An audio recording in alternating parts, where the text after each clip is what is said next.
सबसे पहले तो मेरे आदरणीय गुरुजन डॉक्टर दैया, x professor department of surgery PGIMS Rohtak, जिला बार एसोसिएशन के माननीय प्रधान जी, आप पहले भी हमारे साथ आए थे सर, वहाँ पे भी जिला बार एसोसिएशन के अन्य सदस्य, सभी कानून के प्रहरी और नागरिक मंच के हमारे जो पितातुल्य सीनियर सिटीजन्स हैं। इस दुनिया के अंदर 7 कलर्स होते हैं जिन्हें विबग्योर कहा जाता है। Violet, indigo, blue, violet, indigo, blue, green, yellow, orange, red. लेकिन उसमें 2 कलर नहीं आते, एक ब्लैक और एक व्हाइट। तो कहते हैं भाई ब्लैक और व्हाइट कलर नहीं होते क्या? तो साइंस का ये मानना होता है कि ब्लैक जो होता है वो तो तब होता है जब कोई कलर ही नहीं रहता, absence of light is black. और सफेद तब होता है जब सारे कलर्स एक साथ मिलके खत्म हो जाते हैं, तब उन सभी कलर्स का खात्मा व्हाइट होता है। तो इस वजह से जो सफेद होता है वो एक डॉक्टर की वर्दी का कलर होता है, और जो ब्लैक होता है वो एक वकील की वर्दी का कलर होता है। क्योंकि दोनों ही स्थितियों के पास एक इंसान तभी जाता है जब उसकी लाइफ में अंधकार होता है, जब उसके शरीर के प्रति उसका अंधकार हो जाता है कि भाई तो शरीर खत्म होगा कि बड़ा चाल लेगा कि नहीं चाल लेगा, तब तो वो चला जाता है वहां PGI में या मेडिकल में। और जब उसके साथ ये होता है कि मेरी जिंदगी के साथ क्या होगा, मेरा जीवन का आगे क्या रहेगा, कहीं जेल में तो नहीं जिंदगी कट जाएगी, कोई गलत तो नहीं फंसा देगा, तो वो एक वकील साहब के पास जाता है। लेकिन दोनों ही व्यवसाय ऐसे हैं जिनके साथ एक उम्मीद जुड़ी हुई होती है, एक विश्वास जुड़ा हुआ होता है आदमी का कि इनके पास जाके आराम जरूर मिलेगा, चाहे वो कानूनी आराम हो, कॉन्स्टिट्यूशनल रिलीफ हो, चाहे फिर वो हेल्थ रिलीफ हो, चाहे उसका पेट का दर्द खत्म हो। लेकिन दोनों ही स्थितियों में उसका जो है ना दर्द से उसको रिलीफ जरूर मिलता है। तो आज जिस तरह से जिला बार एसोसिएशन की तरफ से ये उपवास रख के एक जो संकेत दिया गया है समुदाय को कि मेडिकल फ्रेटर्निटी के साथ में जो एक लीगल फ्रेटर्निटी ने साथ में अपना समन्वय स्थापित किया है, हमारे जो साथ आए हो, मेरे ख्याल से आप लोगों ने हमारे हौसले 100 गुना नहीं 1000 गुना बढ़ा दिए हैं कि इसके बाद हमें किसी की भी जरूरत नहीं है। इसके बाद में, क्योंकि एक सबसे बड़ा डर यही होता है, बोला लीगल मामलों में फंसा देंगे, कानूनी मामलों में फंसा देंगे, झूठे मुकदमे में फंसा देंगे। लेकिन जब वकील कम्युनिटी, जब लीगल कम्युनिटी हमारे साथ में है, तो फिर देखांगे तो हम कड़े कड़े फंसाओ हो और कितनी FIR दर्ज करो हो, सबके में देखा जाओगा, सबके में भुगता जाओगा। दूसरी बात, मैं पीछे भी कहीं पे कह रहा था कि जिसकी वर्दी होती है ना उसका ईमान होता है। इसी वजह से एक पुलिस वाले की खाकी वर्दी होती है, एक डॉक्टर की सफेद वर्दी होती है और एक वकील साहब की काली वर्दी होती है। लेकिन जो हमारे नेता होते हैं ना, उनकी कोई वर्दी नहीं होती, इसलिए उनका कोई ईमान भी नहीं होता, क्योंकि वो कुछ भी पहन सकते हैं, उनके लिए कोई यूनिफॉर्म नहीं होती। जब जिसका मन करे है वो आधी बाजू की बुरशट पहन ले हुए है, जिसका मन करे है वो कुर्ता पजामा पहन ले हुए है। तो ये जो यूनिफॉर्म होती है, जो यूनिफॉर्म्ड सर्विसेज होती हैं, जिसकी भी यूनिफॉर्म है उसका ईमान जरूर है, चाहे और कुछ हो ना। आप लोग हमारे पास आए थे, वहां पे हम लोगों को आर्थिक मदद भी की थी। उस चीज ने जितना हमारा मोरल बूस्ट किया है, मैं आपको बता नहीं सकता कि डिस्ट्रिक्ट बार एसोसिएशन की तरफ से जो मतलब हमें हमारा हौसला अफजाई जो की गई है, इसने वाकई में हमारे जो है हौसलों को 4 चांद लगा दिए हैं। अब मुद्दे के बारे में मैं थोड़ा सा आऊं तो ये जो मुद्दा है ये बॉन्ड पॉलिसी से रिलेटेड है। वास्तविकता में तो ये बॉन्ड पॉलिसी नहीं है, ये लोन या EMI पॉलिसी है। लेकिन अगर हम बॉन्ड की भी बात करें तो यहाँ लॉयर्स के बीच में शायद से आपकी नॉलेज हमारे से 1000 गुना ज्यादा है कि बॉन्ड क्या होता है। ये बात एक हमारे भारतीय जनता पार्टी के कोई नेता भी थे, एक बार उनसे मुलाकात हुई, उन्होंने भी हमारे से पूछा था बॉन्ड क्या है। तो ब्रिटानिका डिक्शनरी जो है वो बॉन्ड को इस तरह से डिफाइन करती है कि एक formal agreement which obliges someone to perform a specific act, और अगर वो एक्ट परफॉर्म नहीं होता तो आपके ऊपर लायबिलिटी है। इंडियन स्टाम्प एक्ट का सेक्शन 2 जो है वो बॉन्ड को डिफाइन करता है, bond any instrument which obliges someone to perform a specific act and if that act is perform the bond is null and void. ये तो हो गई लॉ के अकॉर्डिंग बॉन्ड की डेफिनेशन। अब हमारे मुख्यमंत्री जी के अकॉर्डिंग बॉन्ड की डेफिनेशन भी मैं आपको बताता हूं, जो उन्होंने मीडिया के आगे कही है 30 तारीख को। बॉन्ड क्या है, तो मुख्यमंत्री जी का रिप्लाई था, बॉन्ड एक रीपेमेंट ऑफ एक प्रकार का पेमेंट ही है, इसी का बॉन्ड है। ये हरियाणा प्रदेश के मुख्यमंत्री के अकॉर्डिंग बॉन्ड की डेफिनेशन है, और वो ऐसी डेफिनेशन, जैसी ये डेफिनेशन है वैसी ही ये पॉलिसी है। आपको ये बात जो है, कोई भी व्यक्ति खासकर लीगल फ्रेटर्निटी में, तो मेरे ख्याल से इस बात के ऊपर कोई डाउट ही नहीं होना चाहिए कि अगर एक इंसान को एक स्पेसिफिक एक्ट परफॉर्म करने के लिए बोला जा रहा है, वो एक्ट परफॉर्म नहीं करता तो उसके ऊपर लाइबिलिटी होती है। लेकिन इस पॉलिसी के अंदर शुरुआत में ही लाइबिलिटी पोज कर दी गई है लोन के माध्यम से, और नाम जो दिया जा रहा है नाम दिया जा रहा है सर्विस बॉन्ड का। लेकिन जिस तरह से हमारी मीटिंग्स हुई 2-3 बार अधिकारियों के साथ में, पहले एडिशनल चीफ सेक्रेटरी के लेवल पे हुई, उसके बाद principal secretary to chief minister, अंत में सीएम के लेवल पे जब हुई, तीनों ही मीटिंग्स के अंदर हम सिर फोड़ के मर गए। बोले जी ये सर्विस बॉन्ड तो है नहीं सर। बोले हम क्या कह रहे हैं सर्विस बॉन्ड है, ये तो आपकी कॉस्ट ऑफ एजुकेशन है जो हम रिकवर करना चाहते हैं। ये वो वास्तविकता है जो कभी मीडिया के अंदर नहीं आ पाती। और मैं पत्रकार बंधुओं को भी बताना चाहता हूं कि जो सीएम साहब अनाउंसमेंट मीडिया में करते हैं ना, वो तो जो है उसकी पेनिट्रेशन तो इतनी ज्यादा होती है आप पूछो मत। लेकिन एक बार उनसे ये भी पूछना कि जो मीटिंग्स के अंदर की बातें होती हैं वो क्या हैं, और मीडिया के अंदर क्या जो नैरेटिव वो फैलाया जा रहा है। शुरुआत से इस मुद्दे के ऊपर जितनी बार भी चीफ मिनिस्टर के साथ बातें हुई हैं, एक ही बात कही जाती है, बोले ये बाहर भाग जाते हैं, ये बाहर चले जाते हैं। मैं पूछना चाहता हूं, एक बार जरा लिस्ट कंपाइल करके देना, पिछले 10 साल में आपके मेडिकल कॉलेज से पढ़े हुए कितने स्टूडेंट्स बाहर भाग गए। बाहर पता है कौन भागते हैं? बाहर विजय माल्या जैसे लोग भागते हैं, नीरव मोदी जैसे लोग भागते हैं, और उनको भी भगाने वाले आप ही हो। वास्तविकता ये है, डॉक्टर्स कोई नहीं बाहर भागते। बाहर तो तब भागेंगे यहाँ की नौकरियां इतनी एडिक्वेट हो जाएं, यहाँ पे तो मिलती नहीं नौकरी। बोले इंग्लैंड चले जाते हैं, वो चले जाते हैं। यहाँ गोवाना में, कलानौर में तो नौकरियां नहीं यार, आप कहते हो इंग्लैंड चले जाते हैं। हमारे को मीटिंग में हमारे आगे आंकड़ा रखा कि गवर्नमेंट मेडिकल कॉलेज से पढ़ने वाले कितने स्टूडेंट्स गवर्नमेंट सर्विस करते हैं। 1982 का आंकड़ा बताया, 89 का आंकड़ा बताया, लास्ट में 2009 के आंकड़े के ऊपर आके रुक गए। बोले 35% ऐसे लोग जो गवर्नमेंट मेडिकल कॉलेज से पढ़े थे, वो सिर्फ 35% लोग गवर्नमेंट सर्विस में आते हैं। मैंने कहा सर एक बात बताओ, 2009 का आंकड़ा तो आपने बता दिया, 2022 का आंकड़ा क्या है? बोले अब इसमें थोड़ी सी इंप्रूवमेंट है, अब ये 80% है। मैंने कहा 80% लोग जो गवर्नमेंट मेडिकल कॉलेज से पढ़ते हैं, अगर वो गवर्नमेंट सर्विस कर रहे हैं तो इसका मतलब तो आपका ध्यान फिर सिर्फ 20% के ऊपर है जो गवर्नमेंट जॉब नहीं कर रहे हैं। इस बात के ऊपर टॉपिक ही क्लोज कर दिया। 2009 का आंकड़ा बता के हमें ये सेटिस्फाई करने की कोशिश कर रहे हैं कि भाई गवर्नमेंट मेडिकल कॉलेज से पढ़ने वाले जो स्टूडेंट्स हैं वो गवर्नमेंट सेटअप में काम नहीं करते। वास्तविक आंकड़ा 2022 का है 80% लोग जो गवर्नमेंट मेडिकल कॉलेज से पढ़ते हैं, अगर वो गवर्नमेंट सेटअप में काम कर रहे हैं, तो आप एक बात बताओ, 80 ना के तम जमाए फिर 99.9% बनाना चाहो, उसके लिए फिर आपको इंफ्रास्ट्रक्चर पे भी काम करना पड़ेगा। लेकिन कुल मिला के जो है मैं बात आप लोगों के सामने रखना चाहता हूँ वो ये है कि मीडिया के माध्यम से बिल्कुल एक गलत नैरेटिव प्रदेश की जनता के सामने रखा जा रहा है कि काम करने के लिए, नौकरी करवाने के लिए पॉलिसी लाई गई है। अगर नौकरी करवानी होती है सरकार को तो वो सर्विस बॉन्ड लेके आती है, लेकिन ये जो एक फाइनेंशियल लोन और ईएमआई का बॉन्ड गवर्नमेंट लेके आई है, इसका जो ऑब्जेक्टिव है वो सिंपल सा ऑब्जेक्टिव है, कॉस्ट ऑफ एजुकेशन पहले तो बढ़ाओ। पहले तो वो 40 लाख कर दी थी, एजिटेशन के बाद मजबूर हो गए 30 पे आ गए, और उसके बाद उस कॉस्ट ऑफ एजुकेशन को करो रिकवर, और रिकवर ऐसे माध्यम से करो ताकि लोगों को ऐसा लगे, बुद्धिजीवी वर्ग को ऐसा लगे कि भाई ये डॉक्टर काम नहीं करना चाहते। 2017 बैच के हमारे सीनियर्स के ऊपर एक बॉन्ड पॉलिसी लागू है जिसमें 2 साल सर्विस करनी पड़ेगी या फिर 25 लाख रुपए देने पड़ेंगे।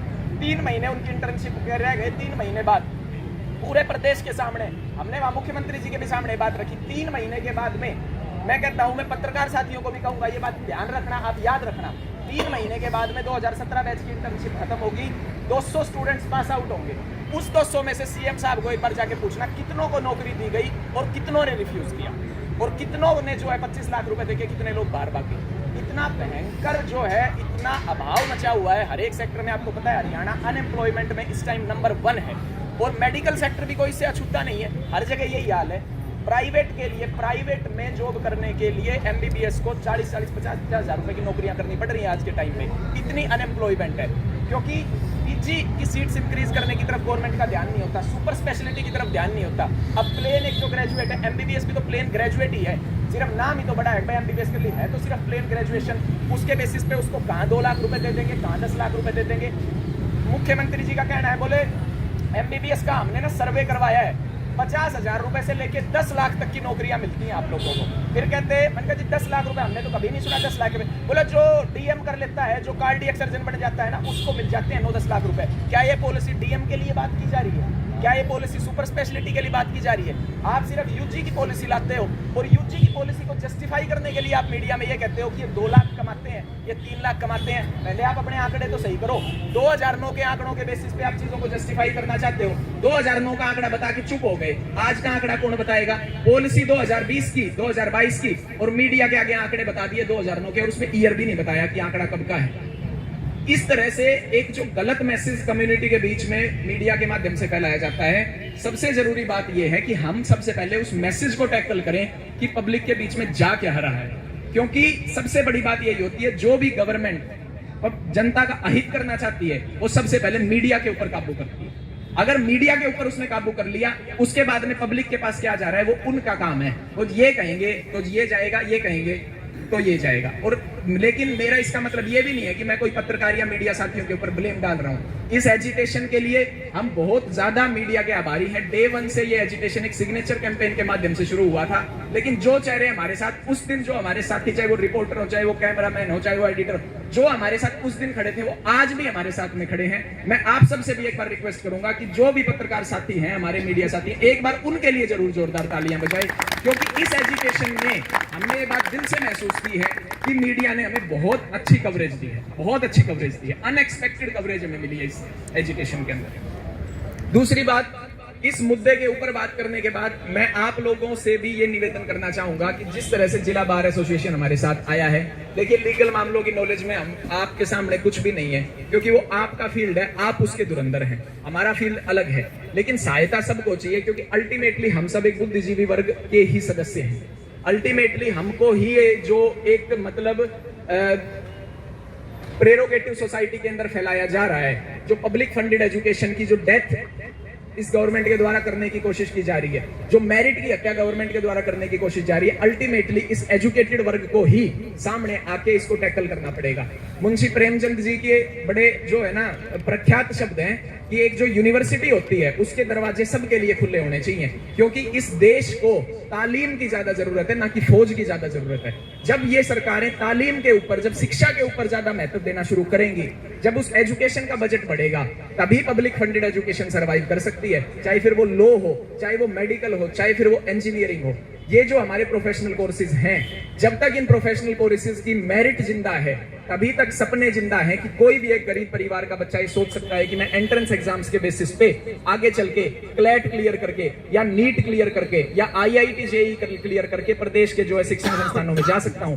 जिस दिन ये उम्मीद खत्म हो गई, जिस दिन इन एंट्रेंस एग्जाम्स की वैल्यू खत्म हो गई, जिस तरह से सरकार करना चाह रही है, उस दिन सिर्फ और सिर्फ पैसे का बोलबाला होगा। जिस तरह से आपको पता होगा, इस बार इसी सरकार ने एक ऐसी ये शर्त लगाई थी कि जो बच्चा 10 लाख रुपए एडमिशन के टाइम पे देगा, केवल उसी बच्चे को एडमिशन दिया जाएगा। उसके बाद में विद्यार्थियों ने काउंसलिंग का विरोध किया। 2 बार स्टेट लेवल काउंसलिंग रोहतक के अंदर विद्यार्थियों ने विरोध करके हमें मजबूरन है, हमें ब्लेम किया गया कि आप काउंसलिंग प्रक्रिया में बाधा बन रहे हैं। हमने उस समय भी कहा था ये काउंसलिंग नहीं है जिसकी हम काम विरोध कर रहे हैं, ये जो सेल है मेडिकल सीट्स की, हम इसका विरोध कर रहे हैं। जब वो शर्त हटी 10 लाख रुपए की, विद्यार्थियों के विरोध के बाद, समाज के विरोध के बाद, समाज के एकजुट विरोध के बाद, जब वो शर्त हटी, गुड़गांव के अंदर काउंसलिंग हुई। हमने पूर्ण रूप से गुड़गांव के अंदर काउंसलिंग का समर्थन किया, क्योंकि काउंसलिंग प्रक्रिया में कोई बाधा नहीं बढ़ना चाहता। लेकिन 10 लाख रुपए जो आप एडमिशन के टाइम मांग रहे थे, उस टाइम आप काउंसलिंग नहीं करवा रहे थे, उस टाइम सेल थी वो मेडिकल सीट्स की।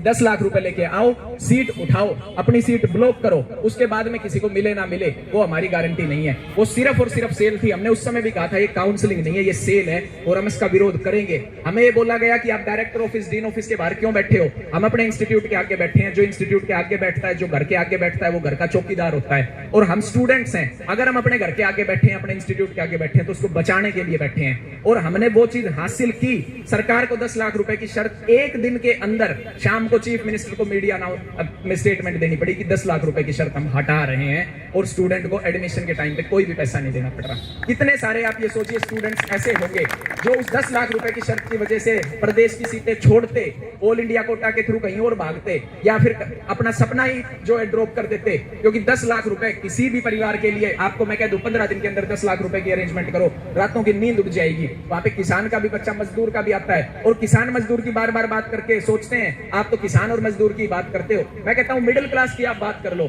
आप एक गवर्नमेंट एम्प्लॉय की बात कर लो, एक नॉर्मल ग्रुप सी के क्लर्क की असिस्टेंट की बात कर लो, कितने पैसे मिलते हैं? क्या वो 15 दिन के अंदर 10 लाख रुपए जुटा सकता है? आप अपने दिल पे हाथ रख के कहिए। 1 मिनट के अंदर आप चिट्ठी निकाल के भेज देते हैं चंडीगढ़ से कि 10 लाख रुपए दो तो एडमिशन होगा।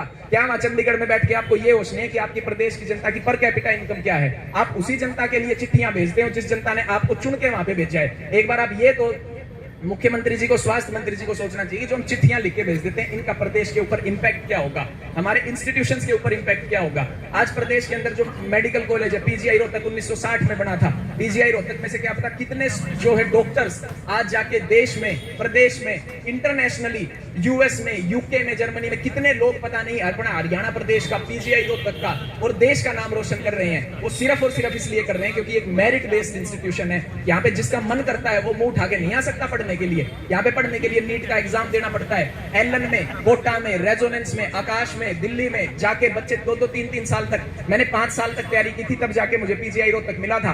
ये मेरे को 10 लाख रुपए की बदौलत नहीं मिला था। उस 5 साल के अंदर मेरे माँ बाप ने क्या खोया था, उस 5 साल के अंदर मैंने खुद ने क्या सोया था। जब बच्चा ड्रॉप करता है, उसके साथ वाले जो कलीग्स होते हैं, जो उसके साथ 12वीं जिन्होंने पास आउट की थी, उनको पोस्ट ग्रेजुएशन तक मिल जाती है, एमबीए में एडमिशन ले लेते हैं, कईयों की तो शादियां हो जाती है। लेकिन नीट का स्टूडेंट, आईआईटी जेईई का स्टूडेंट ड्रॉप करते करते 25-25 साल की एज हो जाती है बच्चों की यूजी एडमिशन तक, क्योंकि एक उम्मीद होती है कि भाई पढ़ के कभी ना कभी तो ये पेपर क्लियर होगा। और उस उम्मीद के ऊपर इस सरकार ने ये वार किया था कि पेपर हो गया क्लियर, ठीक है, लेकिन 10 लाख रुपए लाने पड़ेंगे। इस वजह से उस समय पे हमें स्टेट लेवल काउंसलिंग ब्लॉक करवानी पड़ी। हम मजबूर थे कि हम अपने इंस्टीट्यूट की प्रक्रिया में बाधा बने, लेकिन अगर हम उस समय बाधा नहीं बढ़ते तो हमारा इंस्टीट्यूट ही बिक चुका होता।